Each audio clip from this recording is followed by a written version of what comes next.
So, I live in supported housing. This means that I basically have a room in a house that I share with others who have learning disabilities. When my best friend moved in, this one particular tenant, who we soon started calling Creeper, full-on stalked her. He would lurk outside our room late at night, waiting for her to come out. If she didn't come out, he would go outside and knock on her window. He would watch her come out of the shared bathroom from the top of the stairs. He tried to kiss her, and one time touched her on the shoulder and said he was looking after her. When a support worker asked what he was doing, he also waited on the stairs when her and I came back from a trip at like 11:30 at night. Needless to say, we waited around the side of the building until he went away. He also watched her through his blinds, and he's been warned at least 3 times by support workers to leave her alone. Now here's the worst part. He's 45 and she's 22. And he has a girlfriend who he's been with for 10 years, but he doesn't like her very much, judging by the frustrated phone calls he has with her on the daily. Now, he also displayed a milder form of this behavior when I moved in, but he started leaving me alone within a few months. But the difference with my friend is that he is infatuated with her. Not only is he emotionally and physically trying to cheat on his girlfriend, who he doesn't even seem to like, but he's been doing it since my friend moved in, which was at the beginning of the year. He needs to be charged with something, and his girlfriend needs to dump him. He needs to be thrown out of the house too. But people keep giving him an excuses not to have him punished, and I'm sick of it. If it weren't for whatever he has, he'd be in prison. I wanted to share this because I'm done with him. I want him to leave my friend alone. I want him out of the house. The staff aren't doing anything about it, so I'm going to take matters into my own hands. But what should I do? So, this is my second time writing in this sub. I'm a female in my early 20s, and I filed a police report and I've already told the story to those close to me. But I feel like venting about my piece of crap ex-housemate to you guys, and then it would make me feel a little bit better. Kareem is somewhat close to his name, so I'll use that. Now, I'm not very good at reading people, unlike my landlord. When I first met Kareem, he seemed polite enough. He was super tidy, filled the house with amazing smelling cooking, and best of all, he stayed out of my way. I'm kind of a loner and stayed holed up in my room with the company of my gerbils to quietly study and play Minecraft. We didn't cross paths often when the school year had started in September. He was the replacement for my housemate. It's a 3-bedroom apartment, and I had been living with another girl, Nellie, for a year already. She was pretty absent from the house, and as she was almost always at her boyfriend's place, and the third housemate had moved out. Early on, he was honest of his past that I should have taken as a warning, but took him as being earnest. I had asked him during the mini-interviewing process that Nellie and I were holding for potential tenants if he was 420 friendly. He was, but as it turned out, he was a little too friendly. A couple years ago, he had been arrested for illegal possession of weed and sent back to his home country of Turkey for a year before being allowed back into Canada to continue his studies. Now, I didn't know how this kind of stuff works, to be honest, but that's what he told us. I try not to be a judgmental person, since he made it seem like it was a thing of the past. I learned this was not the case. One of the first things I noticed in September was that he smoked almost constantly. Not to the point of missing classes, but the whole house would stink up multiple times a week in the evening. Normally, I wouldn't mind a little smoke, but any stoner will tell you that each strain is different, and for whatever reason, his weed had caused really severe panic attacks for me. Around late October, I got sick of his stuff and told him to figure out how to contain it to his room. And he said that his joints are hard to contain, and that he really needed a bong.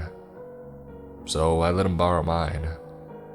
About 2 weeks later, in November, Kareem said that he had broken the downstem, but that he would replace it. Within a few days, he did replace it, but it was the wrong size. Maybe it was a bit picky of me, but I told him to buy the right size, and he refused. Said that it was too expensive. I mean, I don't know, it's my property and he broke it. He should fix it appropriately, right? Let me know if that request was out of line. What I know was not out of line, however, was what I did after what happened in mid-February. Around January, my landlord said we should start looking for new housemates, which was reasonable enough. Not to Kareem, though. My landlord had always been slower responding to messages due to the nature of her job, but he absolutely hated her guts for it. Called her awful things and every name under the sun behind her back, which made me feel weird considering I had been her tenant for 3 years now and we were on good terms. Before I move on to the next part, I would like to quickly add that at one point during the housemate hunting process, he asked me if I would be willing to move out so that his friends could move in, and that it would be super amazing if I did. Obviously, I said no. My landlord later confirmed that he had asked her if he could sign the lease behind my back.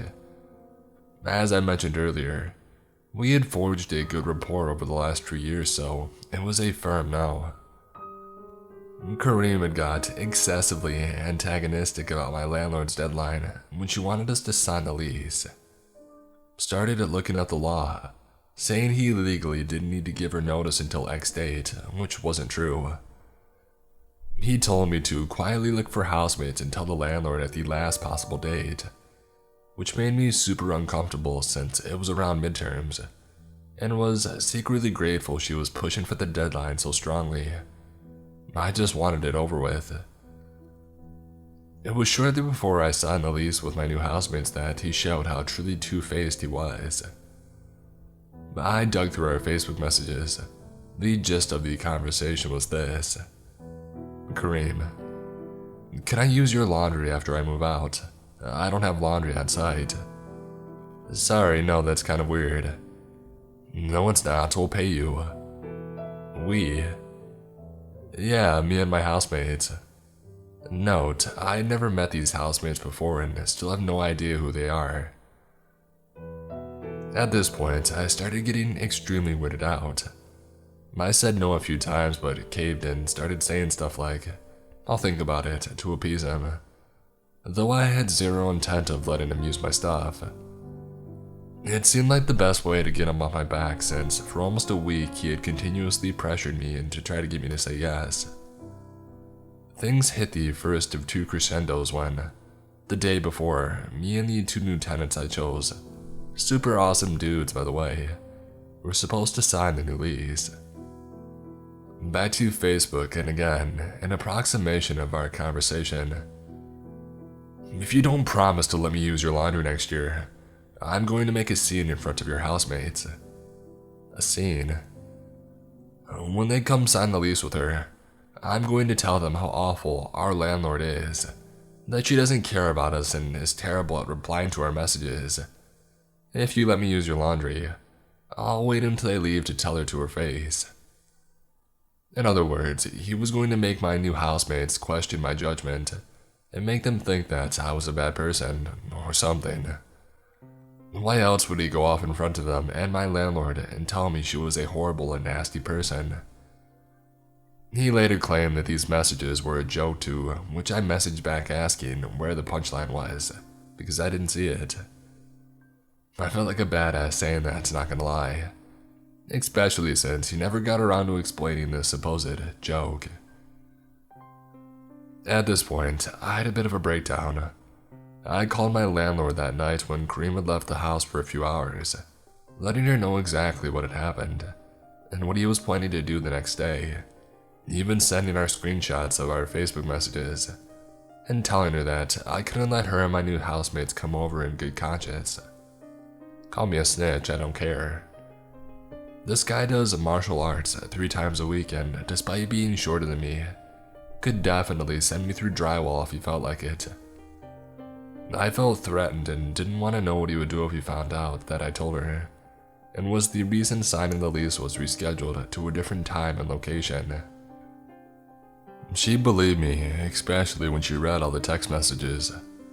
Full context, nothing conveniently cropped. She even saw the parts where I was playing along and calling her names too. That's when she told me that she had seen straight through his act while he was signing the lease. Apparently, he spent half an hour reading and rereading our lease, which is abnormal, asking weird questions and being rude to her. After years of being a landlord, she could clearly see that he's the type of overly macho guy that likes to control women, but gave me the benefit of the doubt. I'm inclined to agree, especially looking in hindsight at how he's treated the women, me, the landlord, and Nellie, versus men, Nellie's boyfriend and my male friends, in our lives. So, I signed the lease with my new housemates the next day at a coffee shop, telling Kareem that it was out of the blue that we were signing elsewhere, and that I had no idea why we had changed plans, and I thought that I had gotten away with telling on him. Until my landlord sent him a letter from her lawyer that we very clearly stated that he would not be allowed to demand the use of the laundry again, and that if he came back to the house after moving out, it would be considered trespassing. At first, I thought it was an overreaction on her part, but looking back on those messages, I can see why she made that decision. He angrily knocked on my door and shoved the letter in my hands when he got in that day, aggressively and quite frankly, melodramatically saying, "You betrayed me." I kid you not, those were his exact words. I think he lost his grip on me since he could no longer pressure me now that the secret was out, which frustrated him. Things then settled down temporarily. He would retaliate in small ways, going out of his way not to sort the recycling in proper bins, not cleaning out the shower drain, putting plastic and metal in the compost bin, and smoking weed excessively. They were small, but they irritated me. It was the day after he moved out that we reached our second and final crescendo, which led to the police report from the initial paragraph. After months of stuffing a shirt under the crack of my door to keep the weed stink out, and generally being freaked out to the point of carrying a small kitchen knife in my pocket whenever I left my room after the laundry incident, you can bet your butt I was counting down those last days gleefully. He said that he left a few things behind from the kitchen. He came along with a friend and we sorted out whose Tupperware was whose. On his way out, he spotted my mop and bucket. He claimed that it was his and that he wanted it back. I had had this mop and bucket for 2 years. Why the heck was he claiming that it was his? I said no and he started roaming around the house, saying that he wanted his mop and bucket, and that if this was mine, his must be elsewhere, which made me uncomfortable as hell. I diffused the situation by saying I wanted to use it, and I would give it back later. I was planning on keeping it. I am under zero obligation to let him back in. Remember the letter that said him coming back in the house after he moves out is trespassing, and he instantly snapped out of it. Later that day, he even said that I could keep it. Why he changed his mind is beyond me. The next day, Kareem said he had left 2 more items behind. I was irritated at this point. I just wanted to be left alone. I said I would leave it outside. I admit I definitely shouldn't have done what I did next. I was annoyed and I cringed when I read my own messages, but his reaction was completely out of proportion.